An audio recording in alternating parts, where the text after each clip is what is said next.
Episode 11, The Price of Survival, Galatians 6, 7, 8. Do not be deceived. God cannot be mocked. A man reaps what he sows. Whoever sows to please their flesh, from the flesh will reap destruction. Whoever sows to please the Spirit, from the Spirit will reap eternal life. The first time Jacob handed me the cash, it felt heavier than it should have. I told myself it was just money, paper, and ink, meant to solve problems and not create them. He slid it across the table at the back of Big Mo's, wrapped in a folded napkin like it was nothing.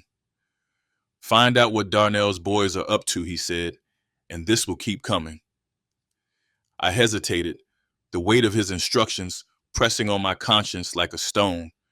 But then I thought of Mom and the bills piling up like unwelcome guests. That night, I gave her just enough to cover the medication, told her I'd picked up extra hours at the fast food joint. She smiled softly, no questions asked, and for a moment, it felt like the universe was back in balance. But deep down, I knew better. The first time I followed Darnell, it was more surreal than I expected. He and a couple of his guys hit up a back alley behind the gym, their laughter muted and low like they had something to hide. I pretended like I was waiting for the bus across the street, headphones on, music off, ears open. They huddled near a parked car, the trunk popping open to reveal what I hoped wasn't what it was. Guns. Sleek, black, shiny guns. Darnell ran his fingers over one like it was a pet he was proud of. We ain't waiting for him to make the first move, Darnell said, his voice cutting through the cold air with a sharpness that made my stomach lurch. Sawed-offs, nines, burners. They were naming their weapons like they were planning a barbecue and not a war. I walked back home that night feeling hollow, like something had slipped out of me I couldn't get back. I tried to tell myself it wasn't that deep. All I was doing was listening, reporting, watching from a distance. I wasn't moving weight, wasn't putting anyone in the ground, wasn't breaking any laws. But every time I handed Jacob what I'd overheard, he'd smile. Not the cold, sharp smile he gave Darnell, but something that almost looked genuine, like he was proud of me. That feeling put knots in my stomach I couldn't untangle. If I wasn't doing anything wrong, then why did I feel so dirty? Still, the cash kept coming. I rationed it out, dribbling bits to Mom so she wouldn't ask. Every time she put the pills in one hand and squeezed my arm with the other, I would remind myself, this is why.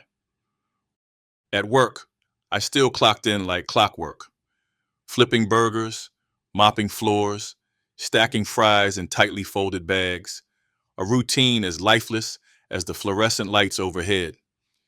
It was honest work, the kind that kept me anchored to some version of myself I didn't want to lose. But with every paycheck came the comparison. What I made in 16 hours on my feet, I could pocket in 2 minutes with Jacob's nod of approval. That math ate at me. My coworkers laughed, their jokes bright and loud, but I couldn't share in it. They didn't know what it felt like to carry this kind of weight. The streets weren't kind to silence. If you weren't talking, someone else was doing it for you. That's how they stitched stories together, turning scraps of truth into tapestries of half-lies and assumptions. Shay Shay had been gone for barely a week, and already people were looking sideways at anyone who'd been within 10 feet of her before everything went south. They said her sharp tongue had finally caught up to her, or that maybe she wasn't as sharp as she pretended to be.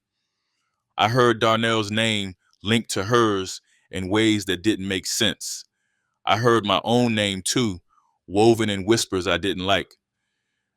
After my third drop to Jacob, a strange clarity swept over me like rain on a dirty windshield. Everything felt like it was moving faster, spinning closer to some inevitable breaking point.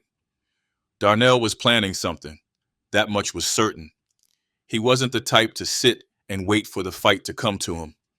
But Jacob, for all his swagger and control, wasn't exactly playing defense.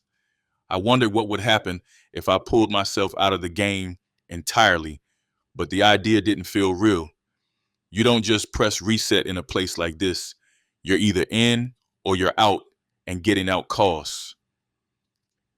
Rumors started spreading like wildfire, the kind that burn quietly but leave ashes you can't ignore. Some said Shay Shay couldn't handle the weight of her father's arrest. Others whispered her move downtown to her aunt's place was less about family and more about getting out of the crosshairs.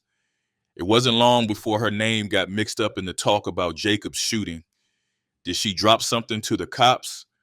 No one could say for sure, but the doubt clung to her like cigarette smoke. I thought about reaching out, maybe even clearing her name if I could, but the idea of unraveling all those threads scared me. She was gone, and someone else's story wasn't mine to tell. That night, lying in the dark with the faint sound of Mom's coughing from down the hall, I weighed my justifications the way I used to weigh basketballs in my sweaty palms before taking a clutch shot. The money was helping her. That was enough, wasn't it?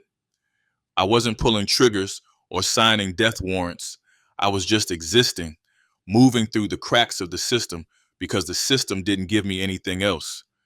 But underneath all the logic, the guilt hovered, persistent but quiet, like a predator waiting for me to stop running.